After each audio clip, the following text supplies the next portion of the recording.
ಈಗ ಕೊನೆಗೆ ಧರ್ಮ ಅವರಿಗೆ ಒಂದಿಷ್ಟು ಅಪೋಸಿಟ್ ಆಗಿ ಮಾತಾಡುವಂತ ಸನ್ನಿವೇಶ ಕೂಡ ಬಂತು. ಸೊ ಬಟ್ ಆ ಸಂದರ್ಭದಲ್ಲಿ ಅದನ್ನ ಹೆಂಗೆ ಫೇಸ್ ಮಾಡ್ತಿದ್ರಿ ಅಂತ?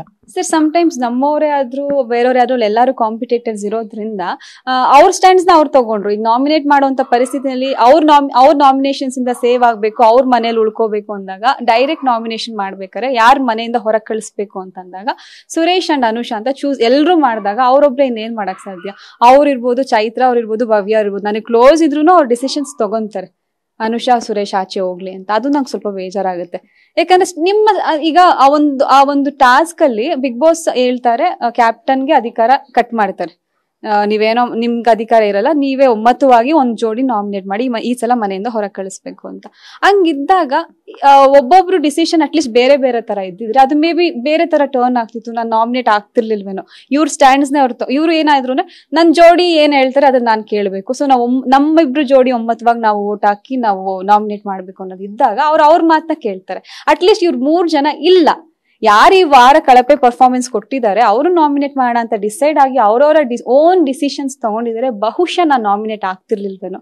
ಆ ನಾಮಿನೇಟ್ ನನ್ನ ಹೊರಗಡೆನೆ ಕಳಿಸ್ಬಿಡ್ತು ಮನೆಯಿಂದ ಅಲ್ವಾ? ಅವ್ರೆಲ್ರು ಮಾಡಿದಂತ ನಾಮಿನೇಷನ್ಸ್ ನನ್ಗೆ ಹೊರಗಡೆನೆ ಕಳಿಸ್ಬಿಡ್ತು. ನನ್ಗೆ ಅವಾಗ ಬೇಜಾರಾಯ್ತು. ಎಲ್ರು ಸೇರ್ಕೊಂಡು ನನಗ್ ಚಾಕು ಹಾಕ್ಬಿಟ್ರಿ, ಈಗ ಮತ್ತೆ ಬಂದ್ ಮಾತಾಡ್ಸೋದ್ರೆ ನಾನು ಹೆಂಗ್ ಹೇಳಕ್ಕಾಗಲ್ಲ ಸರ್. ಬಿಗ್ ಬಾಸ್ ಮನೆ ಏನನ್ನು ಪ್ರೆಡಿಕ್ಟ್ ಮಾಡಕ್ಕಾಗಲ್ಲ. ಈಗ ನಂಗೆ ಬೆಳಗ್ಗೆ ಎಬ್ಬಿಸ್ತಾರೆ ಸಾಂಗ್ ಹಾಕ್ಬಿಟ್ಟು, ಅಷ್ಟೇ ನಮಗ್ ಗೊತ್ತು. ಎದ್ಮೇಲೆ ಅವರು 5-5 ನಿಮಿಷಕ್ಕೂ ಅವ್ರು ಏನ್ ಅನೌನ್ಸ್ ಮಾಡ್ತಾರೆ, ಏನ್ ಟಾಸ್ಕ್ ಕೊಡ್ತಾರೆ, ಯಾವ ಲೆಟರ್ಸ್ ಬರುತ್ತೆ, ಏನಿರುತ್ತೆ ನಮ್ಗೆ ಏನೂ ಗೊತ್ತಿರಲ್ಲ. ಮತ್ತೆ ಲೈಟ್ಸ್ ಆಫ್ ಮಾಡ್ದಾಗ ಮಲಗ್ತೀವಿ ಹೋಗಿ. ಅವ್ರು ಏನೇನ್ ಕೊಟ್ಟಿರ್ತಾರೆ ಅದನ್ನ ನಾವು ಮಾಡ್ಲೇಬೇಕು. That is big boss. And ಯಾರು ಹೊರಗೆ ಕಳಿಸ್ತಾರೆ ಅದು ಬಿಗ್ ಬಾಸ್. ನಮ್ ಕೈನಲ್ಲಿ ಇರಲ್ಲ. ನಾನು ಓಕೆ ನೀನ್ ನಾಮಿನೇಟ್ ಮಾಡಿದ್ಯಾ, ಏನ್ ಹೋಗಲ್ಲ, ನೀನ್ ಸೇವ್ ಆಗ್ತೀಯ ಬಿಡು ಅಂತಾನು ಹೇಳಕ್ ಆಗಲ್ಲ. ಅವಾಗ ನಂಗೆ ಒಂದ್ ಭಯನೂ ಆಯ್ತು. ಡೈರೆಕ್ಟ್ ನಾಮಿನೇಷನ್ ಪ್ರತಿ ಸಲ ಟಾರ್ಗೆಟ್ ಮಾಡ್ತಾರೆ ಎಲ್ಲಾರು, ಬೇಜಾರ್. ಅದ್ರಲ್ಲಿ ಬೇರೆಯವ್ರು ಓಕೆ ನೀವು ಹಿಂಗ್ ರೀಸನ್ ಕೊಡ್ತಿದ್ದೀರಾ ಅಂತ ಅಂದ್ಬಿಟ್ಟು ಹರ್ಟ್ ಆಯ್ತು. ಆ ಒಂದ್ ಬೇಜಾರಲ್ಲಿ ಸರ್ ನನಗ್ ಫೇಕ್ ಆಗಿರಕ್ಕಾಗಲ್ಲ. ಈಗ ಹಿಂಗಾಗ್ಬಿಡುತ್ತೆ, ಓಕೆ ನೀನ್ ನಾಮಿನೇಟ್ ಮಾಡಿದ್ಯಾ ಬಿಡು, ದಟ್ಸ್ ಓಕೆ ಅಂತ ಅಂದ್ಬಿಟ್ಟು ಸಾರಿ ಕೇಳಿದ ತಕ್ಷಣ ಅದನ್ನ ಅಕ್ಸೆಪ್ಟ್ ಮಾಡಿ ಮತ್ತೆ ವಾಪಸ್ ಬರಕ್ ಆಗಲ್ಲ. ಮನುಷ್ಯ ಅಲ್ವಾ ನಾನು, ನಂಗೆ ನೋವಾಗತ್ತಲ್ವಾ. ಅದು ಒಂದು ಬೇರೆಯವ್ರೆಲ್ಲಾರು ಏನಾಯ್ತದೆ, ಅವ್ರು ಯಾವಾಗ್ಲೂ ಮಾಡ್ತಾನೆ ಇರ್ತಾರೆ, ಯಾವಾಗ್ಲೂ ವಾಯ್ಸ್ ರೈಸ್ ಮಾಡ್ತಾರೆ, ಯಾವಾಗ್ಲೂ ನನ್ನ ಟಾರ್ಗೆಟ್ ಮಾಡ್ತಾರೆ, ಅದು ಇದು ಅಂತಿರ್ತಾರೆ. ದಟ್ಸ್ ಓಕೆ ಅಂತ ಇಗ್ನೋರ್ ಮಾಡಿರ್ತೀವಿ. ಆಲ್ ಆಫ್ ಅ ಸಡನ್ ಯಾವತ್ತೂ ಮಾಡದಿರೋ ವ್ಯಕ್ತಿ ನನ್ ಮೇಲೆ ವಾಯ್ಸ್ ರೈಸ್ ಮಾಡಿದಾಗ ನನ್ ಮನ್ಸಿಗೆ ಸಿಕ್ಕಾಪಟ್ಟೆ ನೋವಾಗುತ್ತೆ. ಅದಕ್ಕಾಗಿ ಅಲ್ಲಿಂದ ಹೊರಗೆ ಬರ್ಬೇಕು ಒಂಚೂರಾದ್ರು ನನಗೆ ಟೈಮ್ ಬೇಕಾಗಿದ್ದ ಕಾರಣ ಬಂದ್ ಮಾತಾಡಿಸಿದಾಗ ಅಂತ ದ್ವೇಷ ಏನಿರ್ಲಿಲ್ಲ. ನಂಗೆ ಒಂಚೂರು ಟೈಮ್ ಕೊಡಿ, ನೀವ್ ಒಬ್ರೇ ಅಲ್ಲ ಎಲ್ಲರೂ ಸೇರ್ಕೊಂಡು ಹರ್ಟ್ ಮಾಡಿದೀರ.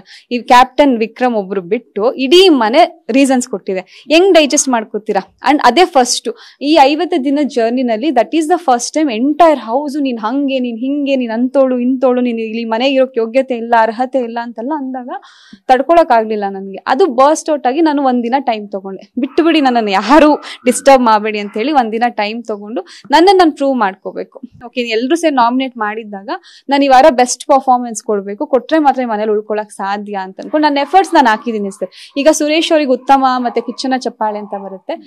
ಅವ್ರ ಜೊತೆಗೆ ಅವ್ರ ಕಾಲ್ ನೋವು ಇಟ್ಕೊಂಡು ತುಂಬಾ ಚೆನ್ನಾಗಿ ಪರ್ಫಾರ್ಮ್ ಮಾಡಿದ್ರು. ಬಟ್ ಅವ್ರ ಜೊತೆಗೆ ಜೋಡಿಯಾಗಿ ನಿಂತಿದ್ ನಾನಲ್ವಾ. ಈಗ ಒಂದ್ ಸ್ಟ್ಯಾಚ್ಯೂ ಟಾಸ್ಕ್ ಸಗಣಿ ನೀರೆಚ್ತಾರೆ, ಎಲ್ಲ ಡಿಸ್ಟರ್ಬ್ ಮಾಡ್ತಾರೆ. ಅಲ್ಲಿ ನಾನು ಬಿದ್ರೆ ಆಟ ಹೋಯ್ತು. ಕ್ಯೂಬ್ ಟಾಸ್ಕ್ 3 ಅವರ್ ಇಟ್ಕೋತೀವಿ, ನಾನ್ ಬಿಟ್ರು ಆಟ ಹೋಯ್ತು. ಬಟ್ ನನ್ನ ಎಫರ್ಟ್ಸ್ ನಾನು ಹಾಕಿದ್ದೆ. ಆ ವಾರ ಏನ್ ಬೆಸ್ಟ್ ಪರ್ಫಾರ್ಮೆನ್ಸ್ ಕೊಟ್ಟಿದ್ದೆ. ಬಟ್ ಅನ್ಫಾರ್ಚುನೇಟ್ಲಿ ಡೈರೆಕ್ಟ್ ನಾಮಿನೇಟ್ ಆಗಿದ್ರೆ ಆ ನಾಮಿನೇಷನ್ ಅನ್ನೋದು ನನಗೆ ಕೈ ಕೊಟ್ಟು ಹೊರಗೆ ಕಳಿಸ್ತು. That's okay. ಸಕ್ಸಸ್ಫುಲಿ 50 ದಿನ ಮನೇಲಿ ಇರೋದು ಒಂದು ದೊಡ್ಡ ವಿಷಯ. ಅದಕ್ಕೆ ಥ್ಯಾಂಕ್ಫುಲ್ ಆಗಿರ್ತೀನಿ.